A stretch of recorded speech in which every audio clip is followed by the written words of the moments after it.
Hello, everyone. Welcome back to the Detour podcast, where we talk all things related to the topic of unconventional success and outcomes, or upcomings. I'm your host, Gary Fan, a community college alumnus with aspirations of becoming a world-changing business owner. This episode marks season 2, the second episode within the new season, season 2, and today I'm joined with a future strategy analyst consultant at Deloitte, foodie legend, and my mentor, Alethia Chan.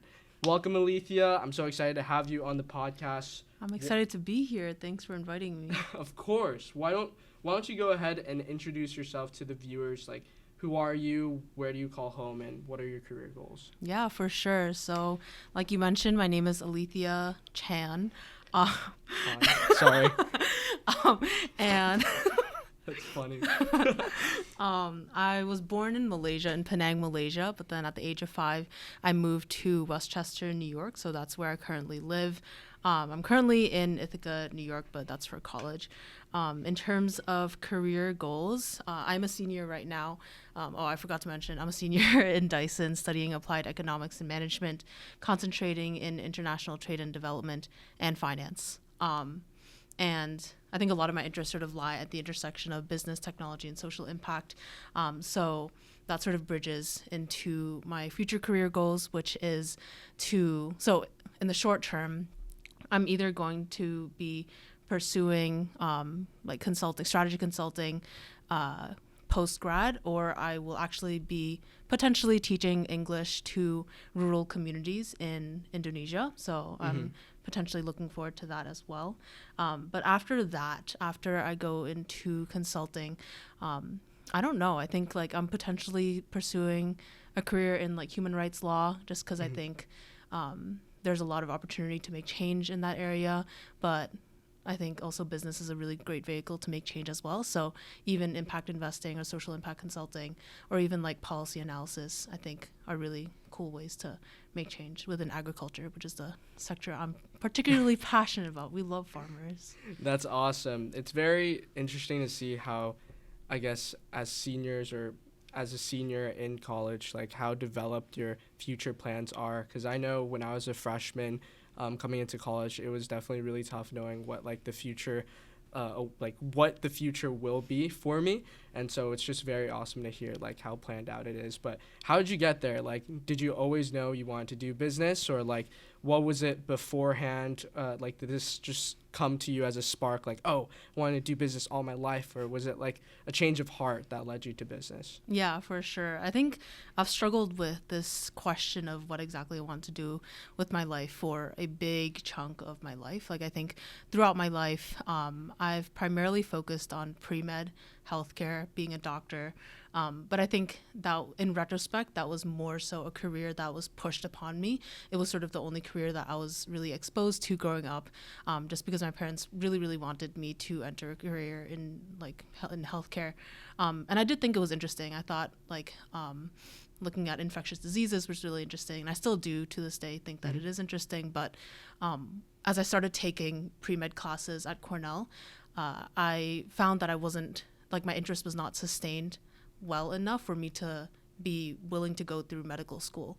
And my brother is currently going through medical school right now, and it's a really, really difficult process. I think if I weren't genuinely interested in medicine, I would struggle very much going through that process. Yeah. So I think in terms of how I transitioned into business, it was kind of just something that I stumbled upon. It was always something that was in the back of my mind.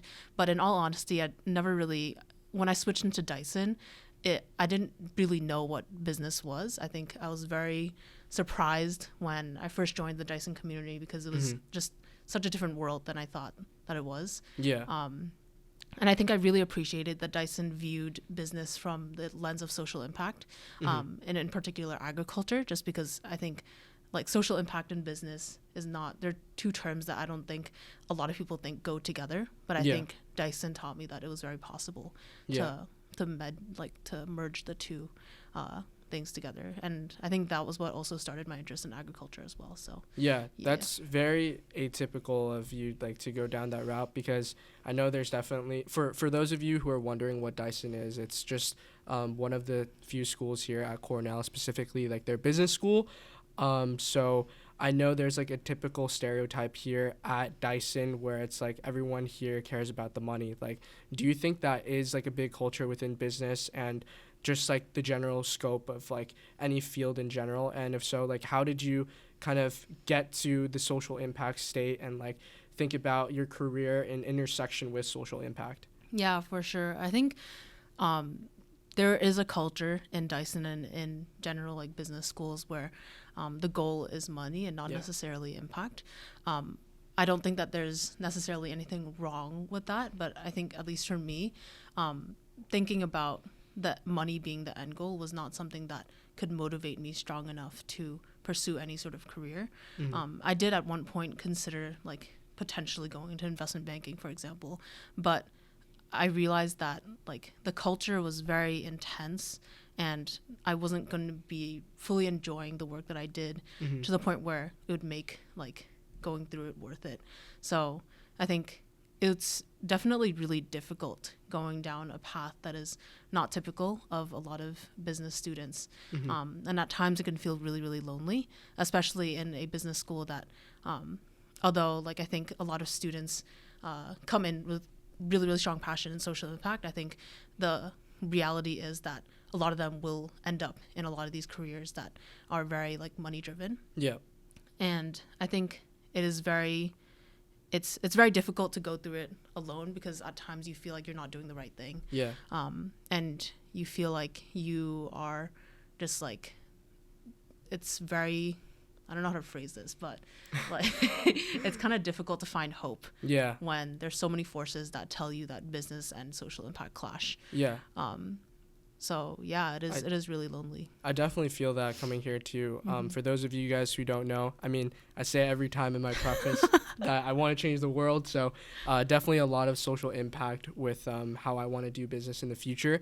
But I do find that like a challenging thing coming here to school as well, or just like business in general, that social impact in business is like, it's really hard to like put together, especially with like all the forces that you mentioned, like clashing together.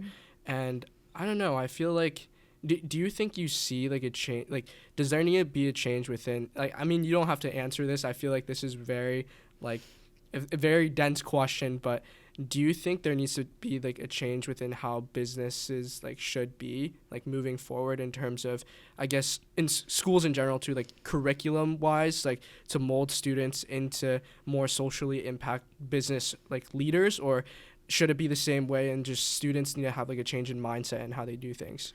I think that this mindset change of intersecting business with social impact is a really complex thing to think about. I think there are multiple ways that you can go about this, but like from the school point of view, for example, I think it is also very difficult for like schools to integrate social impact into the curriculum.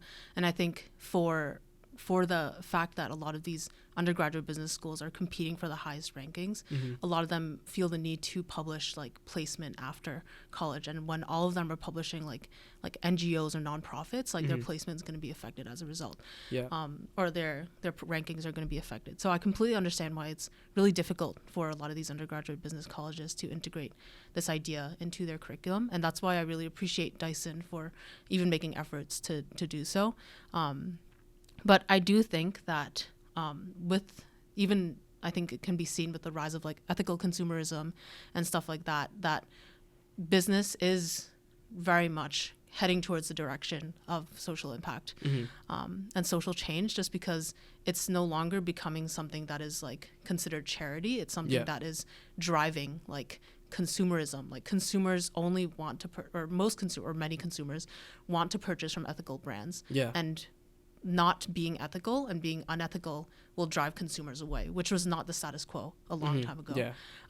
So I do think that like because of this fact, undergraduate business schools should in some way integrate this idea of social impact into the curriculum, but it is very difficult because I think the reality is that the common mindset for undergraduate business students is that like social impact is not at the forefront of their minds, and that's something that is going to be very difficult to change. Yeah, for sure.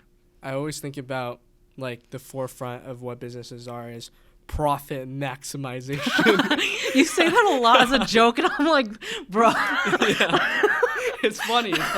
No, because like that's actually why I don't know. I really wanted to dive into business in general because I did like a quick Google search I think a few years ago when I was writing like my applications to transfer or last year, and I was like, what is like the main point of a business on Google? And the first thing you find right when you search it up is profit maximization. I was like, what? Like businesses don't care about like people, don't care about like the planet, like what's going on here, right? Yeah, I mean, I think that goes hand in hand with like stakeholder and shareholder theory, right? It's like the idea that like who does the business serve? Is it the shareholder, or is it all like the stakeholders are part of the community, the employees, like the people that it affects, like in the supply chain as well. So that's like I think a big question in business right now. So, but I think that there is hope like for the future, because I think that with like ethical consumerism and all, like I think a lot of businesses are starting to see the business case for social impact, if that makes sense. That's very true. Do you think there's like a timeline for like implementation in terms of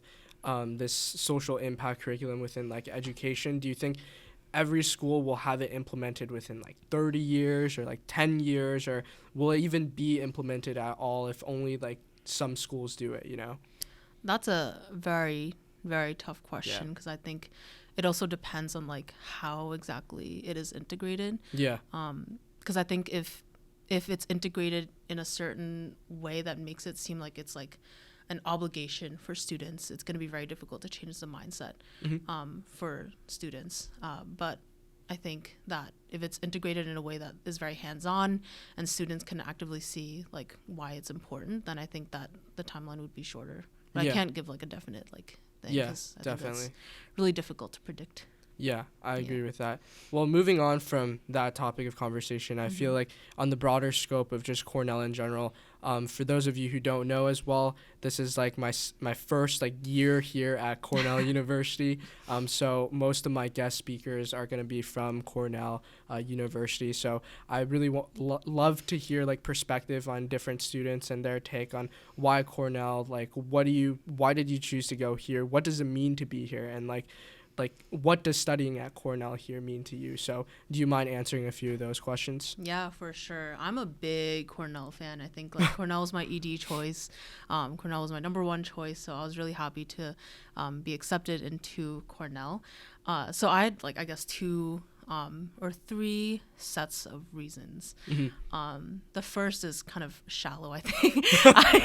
I'm a really big foodie, and I really care about like just like the culture. So I think I literally searched up like rankings for best college food. That's not as shallow as most other people's like reasons. Don't even worry. And then like I saw UCLA, UMass, and then Cornell. My brother goes to UCLA, and I was like, time for me to change things up.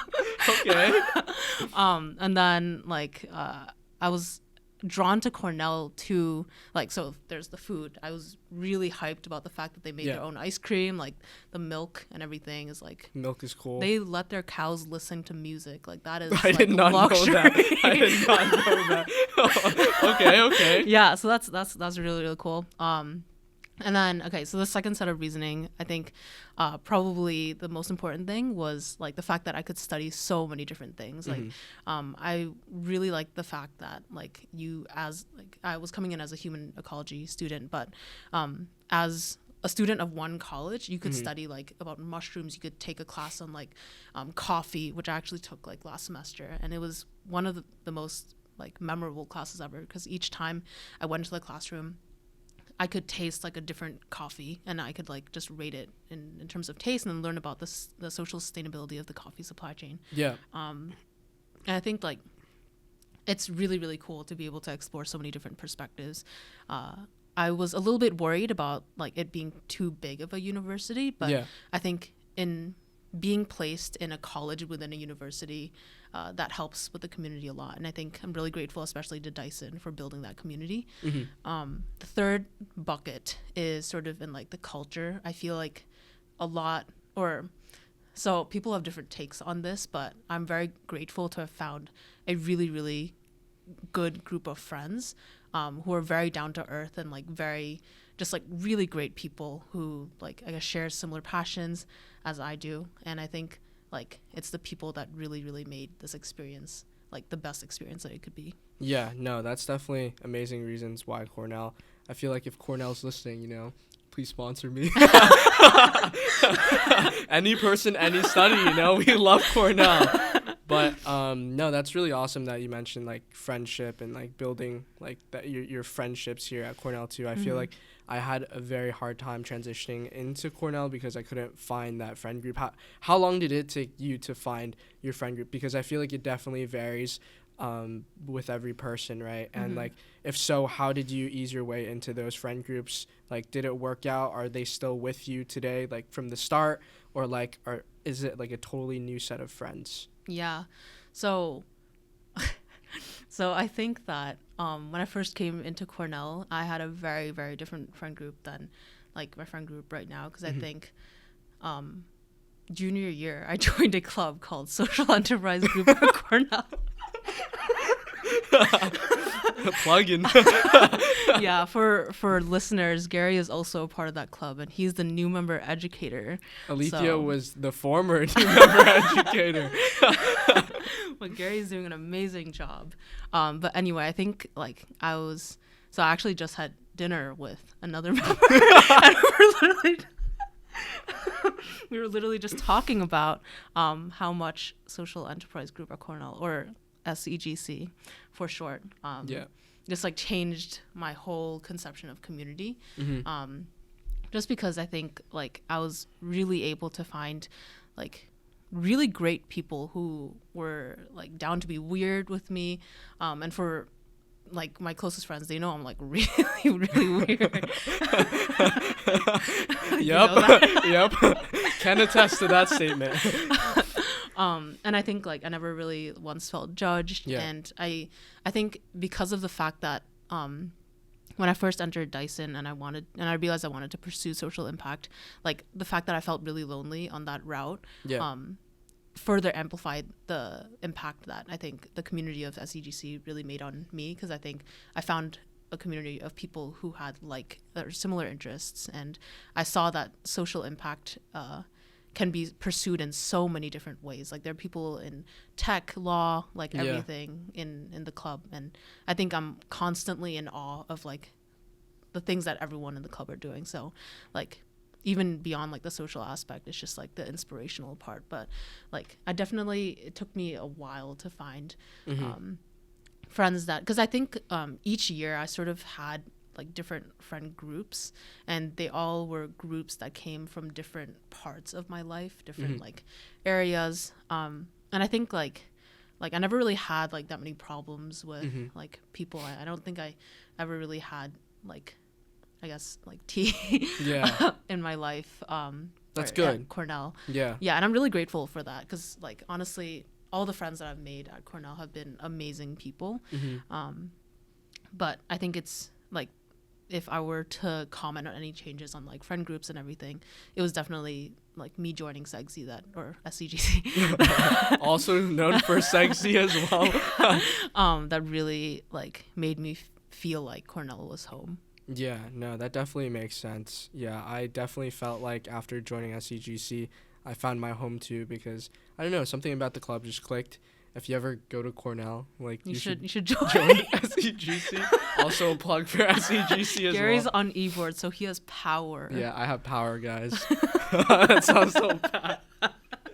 Social impact. Social impact. But yeah, no. I feel like also something that I wanted to talk about was your experience with, I guess, what's it called? Like, like for lack of better words, like privilege here, because I felt like I come from a really low income like background, and coming to Cornell, like I was exposed to, I guess, like I didn't know what rich like really meant, or like privilege really meant, until like I got here. And like there are people in my classes sometimes that like have these connections like from family members and stuff that like automatically get them into like these big like companies and firms, and I'm like, dang, like this is like reality, I guess. And I never really saw that from like a low income standpoint, but it's really interesting that I'm here now with like an opportunity to be on the same level as like those individuals as well. So what do you think about like that aspect of Cornell and like the privilege that some of the students have here? That is a really good question. I think a question that Cornell too needs to like Yeah. dive deeper into. I think that so okay, yeah. I think okay, that's a lot to unpack. But there's definitely a really really big sense of privilege at Cornell. Yeah. And like the thing I really appreciate about Cornell is that there's like a lot of diversity in terms of like socioeconomic status, like everything else. And I think that privilege, so when you say privilege, like the thing that comes to mind is like the networking and like the connections that you need to make, right? And I think that's especially important in business, and I was sort of on the same route as you in terms of like coming into business without sort of any of those connections. And it was definitely really difficult because I could see that some people were getting these internships really really easily. It doesn't necessarily mean that they didn't like put their work in. It was just that like I was entering into the field of business like without knowing what business was, and then these people grew up with business. And I think in that sense there is like the sense of privilege, right? Because it's almost as if people are starting off at different like stages, but coming into the same area but still competing against each other, which was something that I never really liked about business. So do you think it's fair that way? Or like, I mean, obviously it's unfair, but do you think like being the underdog is like, I guess, like it gives like people opportunity in a way, like to compete within like the same like jobs and opportunities as like these other candidates that do have this quote unquote like privilege? Yeah, I definitely think that like just being at Cornell like provides everyone with that opportunity. But I think like the reality is that like even after like people join Cornell, like some things are easier for some people than others. And there are definitely ways, and for some people they were gonna probably have to study a lot harder than other people to get the same jobs. But I think that it's already a step in the right direction in that like we even have the opportunity to partake in this competition, right? I think like I already feel really privileged to be able to come to Cornell, and that's an opportunity that a lot of people don't have, or even just like don't have the financial resources to be able to do that. So I think that in and of itself is like something that I'm already really grateful for. Does that answer your question? That was a really good question. Like Thank you. I could talk a lot about that topic. It's, I don't know, it's something that always struck my mind after like coming over to Cornell. But I guess in terms of like more tea, like what what are some of like these privileges? Like I know personally like some of these privileges include like, oh, students having parents of friends that work at these firms that get these kids in. What else is there? That's like the first thing that comes to mind. But do you think like being at Cornell what are these exclusive offerings that people can only get if like they're at these private institutions like Cornell? What do you mean by exclusive? Like only to Cornell students? Like, only to, I guess, more premium institutions, like quote unquote premium institutions. Yeah, I mean, like in terms of like job searching, like I know there's some firms like, or I recruited for consulting, so like I can only speak to consulting firms, but there are only some firms that, or there are some firms that only recruit at certain universities.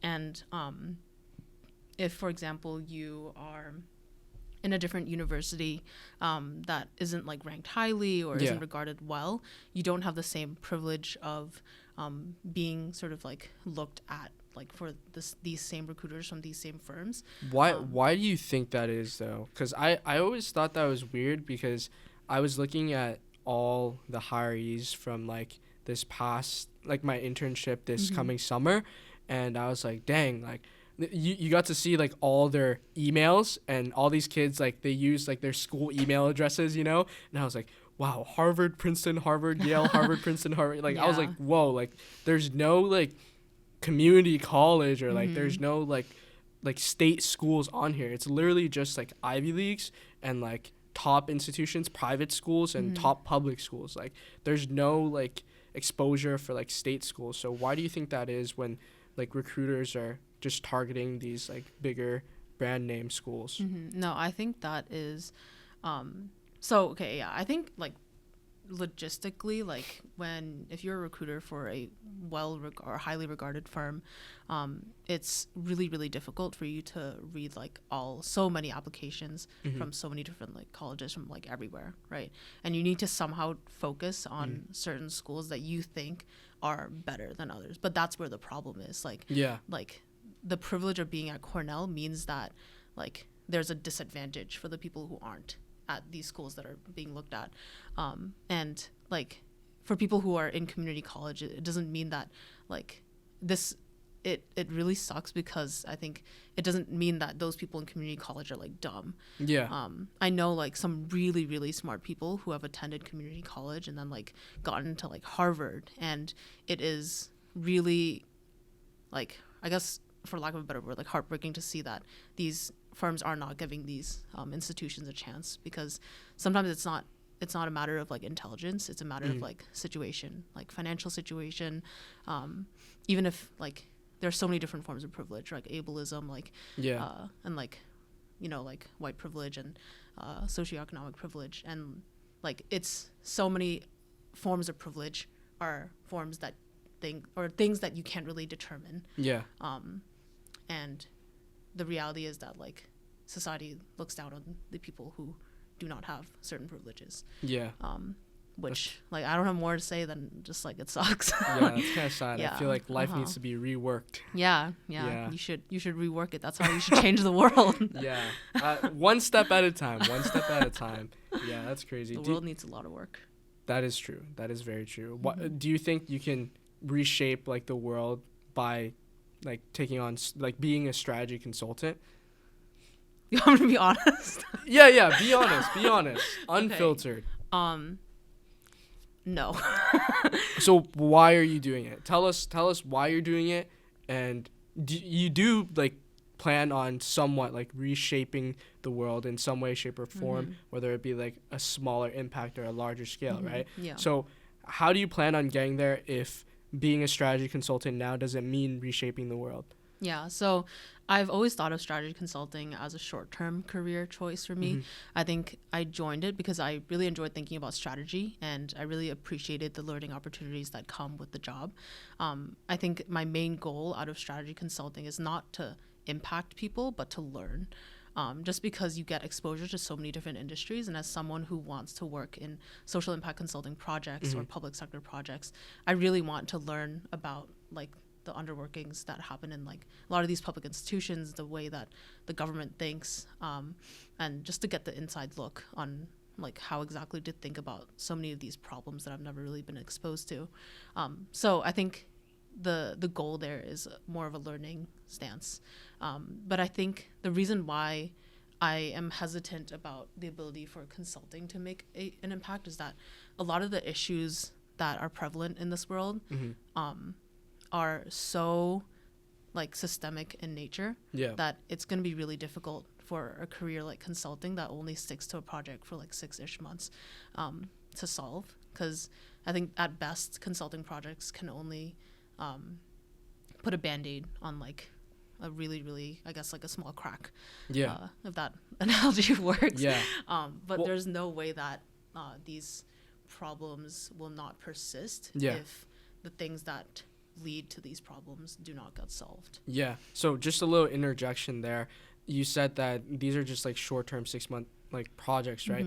Do you think that there needs to be like a change within what consulting is in terms of like helping I'm pretty sure there are like consulting arms within like these major like firms, right? So do you think these projects need to be prolonged in order to make like a more or larger like impact within changing it to be more like sustainable or like ethical? That is a good question, and something that I feel like I do not have enough perspective to answer, because like I'm at a point where I've only been in a consulting role for like as an internship. But like that being a disclaimer, I think that just prolonging those projects, I don't think it's necessarily a question of the duration. I think it's more so like how willing the client is in working with the consulting organization, in making real change. Because sometimes I think the flaw lies in incorrectly identifying the real problem. Yeah. And sometimes the problems that these organizations want to solve are wrongly identified. Yeah. So I think it has to stem from like really impactful conversations with the client to really, really dive deeper into what exactly the problem is. But I guess it also depends on the type of client that we're working with. Like, what is the goal of the client? Like, if it's profit maximization, then that's a different story than like, I don't know, like making your supply chain more sustainable. Yeah. Or integrating technology into your agri-food supply chain to make sure that like transparency is ensured from like each labor worker to another. Yeah. Like, it really depends on the goal. Yeah, that's really interesting to think about. Do you think there's like a specific field within business that do you think consulting is the most like progressive in terms of making social impact within like the scope of business, or do you think investment banking is or, like private equity, entrepreneurship, like what do you think is the most progressive scope of like business that's moving towards like the social impact / sustainable sector? Yeah, I mean, I think it really depends on how you define the word progressive. Like, because there are a lot of ways I think to be progressive, and even consulting. Even though I say that, like, I don't think it can make long-term change.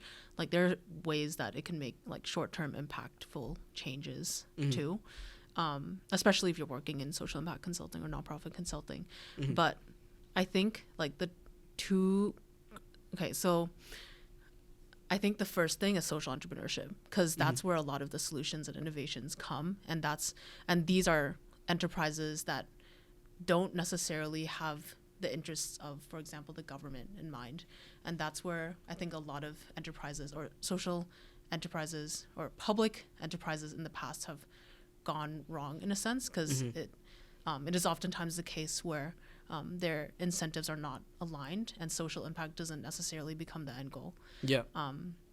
But I think if you find the right social entrepreneur who is passionate enough about achieving a certain social or environmental end, then that really changes things. That really amplifies the impact of the social enterprise.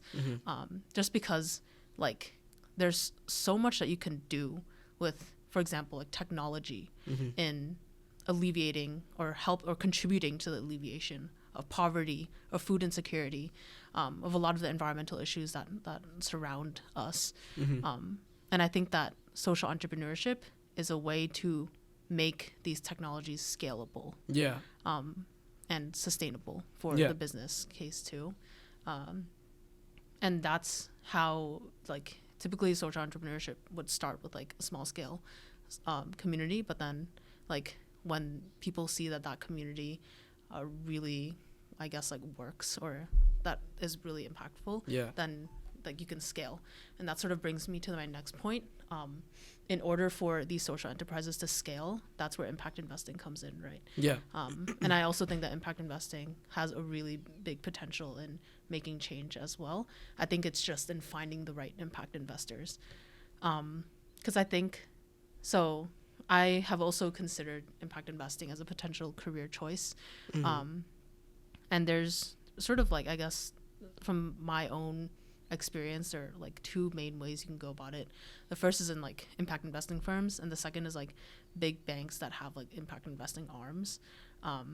And I think like the ones that really have the potential to make a lot of or both, I think, have the potential to make a lot of change, but it really just depends on like, because like for me, I personally prefer the smaller impact investing firms just because it's more like it's a smaller community and it's not as like bureaucratic, I guess, or hierarchical.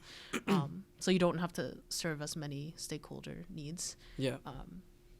But I think like capital really has the potential to like help scale these social innovations, and I think that's where a lot of the changes can take place within business, at least. But only business. That's like one thing. Wow. powerful statements here. Powerful statements.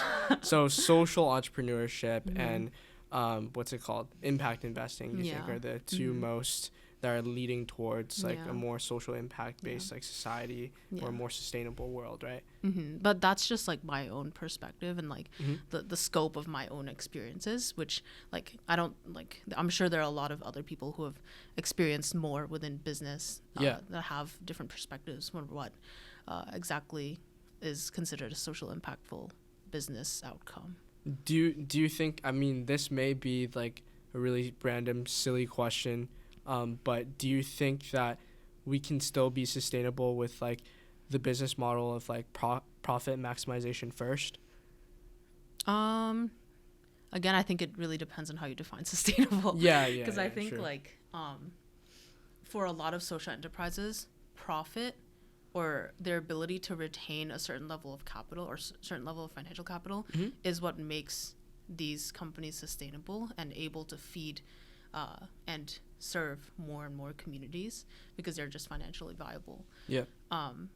But that's a really interesting question to think about, because it's like, if you think about the flip side, for companies whose main goal is profit maximization, like in order to serve the ethical consumers who are entering the market right now, which is like very quickly driving towards this like idea of social and environmental change, I do think that sustainability and social impact is like crucial in maintaining the profit maximization goal too, because of this like ethical consumerism thing. Like it's just so necessary for companies to now like engage in like some kind of social impact in order for consumers to continue to buy with them. And especially as if companies grow to be bigger, there's a lot more press coverage on them, so they need to be especially careful for how to like feed into that press and make sure that like any small action is not misinterpreted as something that is unethical, which can have really, really big like negative impacts on the company. Very fascinating take on that. Yeah, these are really interesting questions. Thank you. Off the dome. Yeah, I don't think we ever even talked about this, like, just like, in our own time. But that's cool. I think it's really interesting to hear everyone's like take on what business should be, how it should look like in the future. I mean, what do you think? What's your take on it? Whoa. Come on, Gary. Time for you to shine. What is my take on it? I don't know. I felt like, okay, so I wrote this in my college essay, like to transfer here to Cornell too. And it's based off of like incentive, right? So I kind of introspectively looked at like what businesses were, what drove businesses, and like the incentive behind what businesses do. So I narrowed it down to like money, right? And then so I kind of analyzed like, okay, like, I kind of molded it to my life too, because I guess like unconsciously, like when I was growing up, my parents, they kept like fighting, you know, and the fighting factor was money, right? So I automatically thought, you know, money's like breaking up like the world here, like what's going on, right? So like I guess moving forward, it's the same thing with business. And I thought like, dang, like if like money broke up my family, then like money's like gonna break up like this world too. So why are people so drawn to the idea of money? You know, money is all you hear nowadays. Like, why can't we just like live off of incentive, like something different, you know? And that's like, I guess, my idea of what businesses should move forward with. And I feel like it's a very dramatic change and like a really, really new way of looking at it. But I don't know. It's just like food for thought as of now, like changing the incentive of what drives people. Like, what if you were driven by, I don't know, it's really cheesy. What if you were driven by like kindness, or what if you were driven by like something that is more intrinsically valuable and not something that's very monetarily based, like money, right? Because I feel like that really changes the perspective of things, right? If you just I wouldn't say devalue money, but like make something more valuable than money. That is intrinsic. It's weird. I don't know. No, I get you. And I think it's really, I guess, like admirable that you are willing to look beyond this like focus on money. But like, did you ever find the answer to like why money? Yeah, I think I feel like everyone kind of struggles with this crossroads with money too. I feel like there's definitely a threshold of how much money you need to satisfy like your basic necessities before you can kind of do all the things like you want to do, right? Yeah. And I feel like that's how like I've come to accept things like to this day. I feel like money is definitely essential, and I do understand why a lot of people chase after like money driven like careers. But like for me personally, I feel like I am satisfied with a base set that covers my needs, and from there on like I still have time to explore all the things that I've loved to do. Even if it doesn't provide me money, it still provides me with happiness, and happiness to me is more than money. Yeah, no, I think it ultimately sort of all boils down to how people would define their individual conception of happiness. Just because I think like there's nothing wrong with wanting money. Like there's a lot of things you can get with money, but I just think in my own perspective, like it's always really interesting to think that the chase is always for money, but once you get that money, you just spend it. Yeah. And like even when you spend it on like maybe like a car or something, like it'll eventually depreciate, I guess. Yeah. So and then all of it just like loses value too. So it's like, what did you work for? Like what is the impact that you make? So like I'm really glad that we're sort of like similar in that front. Yeah, definitely. I guess as we're running short on time here, what is like kind of moving away from everything, what is like a general piece of advice that you give for anyone pursuing a career in like social impact / business, or anyone that's pursuing like strategy consulting in the future? Like what would be a piece of advice you would give them? Yeah, no, for sure. So I guess I can break that question down into two parts. The first is like the social impact route. I think my advice is to keep being persistent and not lose sight of the end goal, because I think it's very easy to be distracted when you're going down this route, especially when like we mentioned before, like there's so many distractions, money being a big part of it, and that is a very valid distraction as well, but I think like first in being persistent and not giving up, because it can really feel lonely, and then second, I think also just keeping an open mind to things, because I didn't think that like I would go down this path. Like I didn't think that I would be interested in smallholder agriculture or like sustainable agriculture, and it was because I was willing to explore new things that led me to that. And I think the third, which I think is a point that is often overlooked, is to make an impact.